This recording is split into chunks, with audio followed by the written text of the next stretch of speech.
Hi everybody, it's Raina. It's the 24th.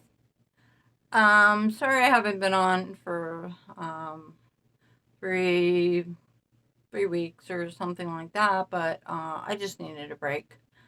Also I was really kind of getting pissed off at some YouTubers. I'm not even going to call them creators because just really I haven't been on Summer's page where anybody's doing anything about posting anything about Summer because it just ticks me off. Um, I did see the press conference that TBI gave or Hawkins County. I don't know if that the blonde woman is with TBI or she's with law enforcement at Hawkins County. I don't really know, but I heard well, the thing is that they keep these tubers, YouTubers, they keep going over the same story again and again and again. And they switch it every couple days. And the objection theory, the red car, Josie Sue, the same things. And they sit in their cars or their houses. And I'm not talking about the information people. That's hard work. And, I understand that, and even the police lady said, we've heard that some people are taking donations for Summer's case. And we really don't appreciate that. And you're just, it's not right. And I was thinking, yeah, it's not right. You know, uh, it's not right. It's a dead child. And I don't think you should be making profit off of a dead child. It pisses me off. Plus, the fact they're spreading lies about people, slandering people. It's just, it's a circus. So I've been off of it and I don't even want to see anybody's whatever they have because I just don't, because it upsets me too much. And the thought of, oh, she was being shared between men. Candace let these men in and they passed her around. You know, I love Summer. And to hear that kind of shit really pisses me off. They have no evidence of this, nothing, and they have to go and say that. And one lady, I'm not going to say who it was, she's like, I'm like, where did you get your information? Why are you like dragging her name through the mud? Isn't it bad enough she's dead? And her parents murdered her or whatever you want to believe, but I believe that it was homegrown. This whole thing was homegrown. And I believe it because it was what Summer told me. And and they're just these creators. They're just stealing from other people's pages, is all they're doing. And that people are like dopey enough to give them donations for doing what? For stealing from other people's pages? Well, that's not right. You're still making money off a dead child. I'm not talking about certain people like that do a lot of research and stuff like that. I understand it takes a lot of your time and if you want to make some money off of it, it's not like you stick on one person. These people are stuck on Summer Wells. And they've got the most, well, never mind. It just upsets me too much. So I've been kind of off and I needed a break. And I really haven't, I've gotten a couple messages. I've also been working on the Daniel Robinson case. I always call him Michael. Daniel Robinson case. I've gotten a few things on that, and the Lena Kilt case. I'm debating whether to turn that information in because I know these people they're Afghanis and they don't even speak English. They're very private. I'm wondering how much good it would actually do to turn in this information of what I saw. And the mother will never admit that she walked away from her child. She was distracted and somebody nabbed her. It was like a sting kind of thing where they scam thing where one of them distracted her and the other one took her child. That's what I saw. And they had ill intent, very bad ill intent. I don't believe she's still alive. And anyway, so what I did see, I had a vision, and I was traveling, I was moving, and I was with my husband now, and my children, my girls, I have three children, but my girls were there, and they were younger.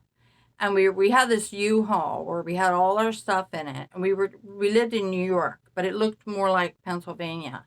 And we were traveling from Buffalo, New York to York, Pennsylvania, York, New York. I don't even know if there's a York, New York, but I could see the line that we would be traveling. It was the same. The point was, it was the same state, and it was going from like east to west across the state.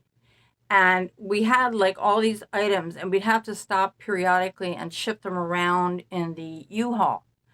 And it was on land at first, and then we stopped at this nice lady's house, and she had her garden hose out in the garage, and she was helping us hose stuff off. And we had a horse, and we had to put the horse in the U-Haul, and we had to fit everything exactly perfect. And she took some of our stuff that we didn't need, that she needed. She was helping us, and helped so we could have more room in the U-Haul. And then she also helped figure out that we could suddenly we were on water, and she figured out the way the girls could be in our, we had these like rafts, and she fit them perfectly in, safely and snug, in these like orange rafts with the kayaking paddles, and they were on their safety vests and everything. And they was a perfect fit, and they would like be pulled along. The U-Haul became a boat, and I could see the water was real choppy and blue, and I could see like an overhead view of New York, which was the shape of Pennsylvania, and I knew we were in the same state, which means something too. But it was just from Buffalo, New York to York, New York, and it was to the west. And the ladies said, "Well, do you know where the house is? Do you know when you're going to get to your new address?" And I said, "No, they're going to tell me when we're just about there. We're waiting to hear. We're waiting for instructions, where." It was like a holding pattern, like when a plane is at the airport, but it can't quite land. And it's in like we were kind of in a holding pattern. That was the point. And also the point was travel. It was movement. And the state, being in the same state, goes along with my knowing that Summer is on that property. She's still on that property. She's just on another part of that property. The state represented the fact that she's on that property. She's just moved. She's just not in the same area. She's moved to the other part. And the fact that we were on water now, it was moving closer. The water was kind of choppy and blue. And the lady that helped us was just help along the way. And she helped us. She kept some of our things, and she helped us move along. And the fact that we were in a holding pattern over the house, we would know when the address came up, when we were where we were supposed to go, just means like we're waiting. And we're almost there. We're just waiting. That's what the vision meant. And that was the one. And then I saw, I think about 2 weeks later, I was doing something around the house. It was a daytime vision. I heard the word redemption said in my head pretty loud. And the first person I thought of course, was Don, because he was talking about, I'll see Summer in the redemption. This was like when she was missing like for 1 or 2 days. He's already talking like she's dead, and he's going to see her in the redemption, because he was pretending to be this good Christian, which we know he's not. But I saw I saw Summer standing there, the little thing that she is, and it seemed to me she should be bigger. But I realized she passed over a year ago, and you don't grow when you're gone, you sort of say, saw her little blonde head. And I saw Don standing off to the side, and he was looking down at her, and he kind of lifted his hand a little bit because he wanted to like connect with her, and she just stood there and kind of just looked down, and he was afraid. He was afraid to touch her because he didn't feel that he was worthy to touch her. He knew he was not worthy to even, so he just reached out his hand a little bit, but he knew he wasn't worthy to touch her. He didn't deserve for her to connect with him, and he had he was beyond redemption. He pulled his hand back, and that was the end of that vision. And I kind of knew what that meant, that he knows what he did, and he knows that he's in trouble, whether he admits it or not, whether he writes goofy letters from jail or whatever he's doing. I have no clue, because I don't go on those pages. They don't show up in my feed anymore because I never go on them, so they're not showing up. I'm working on politics mostly. I've been having a lot of political visions, about what's going on with, the what's going on. It's a big subject, and I have a lot of political visions, and also with Daniel Robinson. Oh, Daniel Robinson, I saw something else. First, I had seen, he's the young black man that was working in the Arizona desert near Buckeye on a project. He was a geologist, and his father he's been missing for, actually yesterday was a year that he's been missing. And I picked up something, about 2 months ago. I did turn it in to the police. I did talk to a detective, and he was very interested. And I told him what I saw. I saw him at the bottom of a ravine. He was, I could see the size of the ravine. It was very steep, it looked like more like rock going down. It was very shiny, like rock, like the earth had split open. And I was I was a spirit form, and I was on the bottom of the ravine.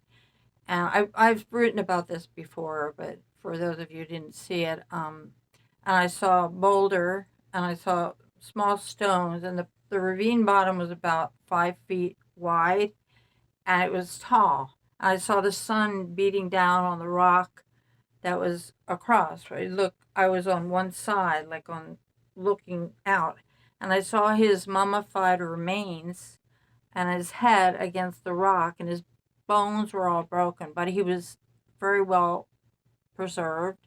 And I could see his bones sticking through the skin on his chest, and he was like a silver color. And it struck me how silvery he looked. And I thought maybe that was because he was a black man.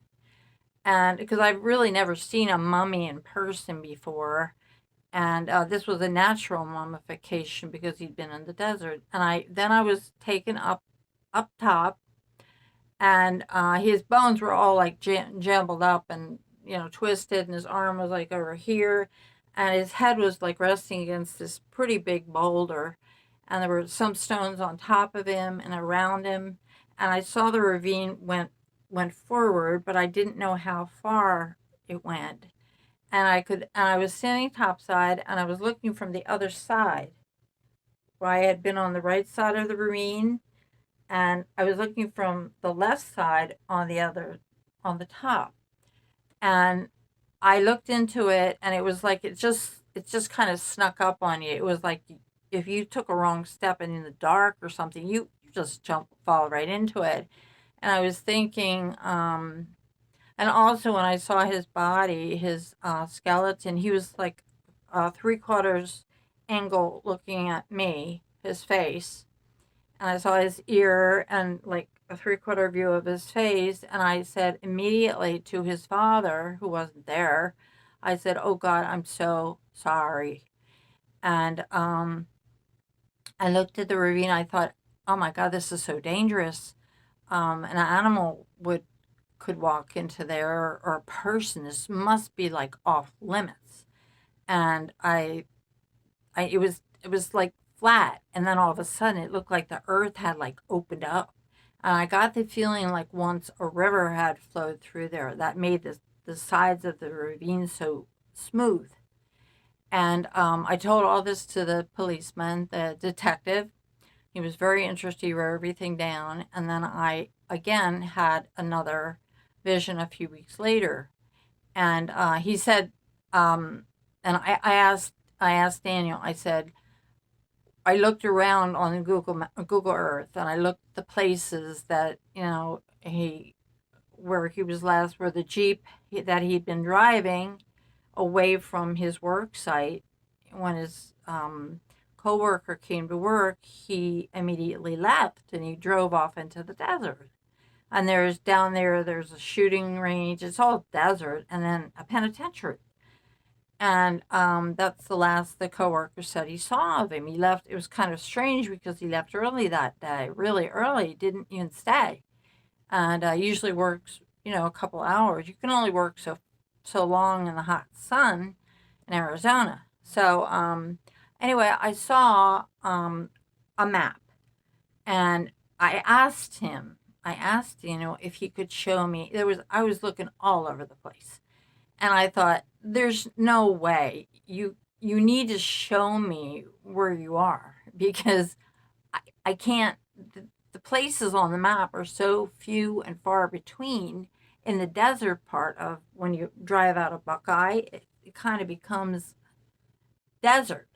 So I saw this map, and it was like a tan. It was a little antique looking, and there was a compass at the top right hand side of the map.